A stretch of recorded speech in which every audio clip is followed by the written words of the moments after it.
যেহেতু রান্নার ভিডিও করার কোনো প্রিপারেশন ছিল না, তো উঠেই দেখি আম্মু রান্না বসিয়ে দিয়েছে আর অলমোস্ট রান্না কমপ্লিট। অলমোস্ট রান্না কমপ্লিট বলতে কিন্তু কষানোটাই মেন, তো সেটাই শেষ। তো ওইদিকে আবার আলুর মধ্যে একটু হলুদ আর লবণ দিয়ে হালকা করে ভেজে নিল। ভেজে নেওয়ার পর দিয়ে দিল সেই কষানো মাংসতে। তো ভালো করে আলু আর মাংস মিক্সড করে আবারও কষিয়ে নিচ্ছে।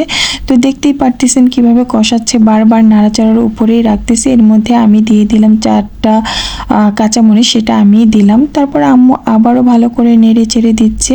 তো আমি প্রতিটা মানে ভিডিওর মধ্যেই বলি যে যত বেশি নাড়বেন ততই মজা। তো এর মধ্যে আবার দিয়ে দিল পরিমাণ মতো পানি। পানি দেওয়ার পর আবারও একটু নেড়ে চেড়ে ঢাকা দিয়ে দিয়েছিল, সেটা স্কিপ করে ফেলেছি। তো এর মধ্যেই বলক চলে এসেছে তরকারির মধ্যে। তো কে কতটুকু ঝোল খাবেন ওই পর্যন্ত রেখে কিন্তু রান্না কমপ্লিট করে ফেলবেন, যেমনটা আমার হয়েছে।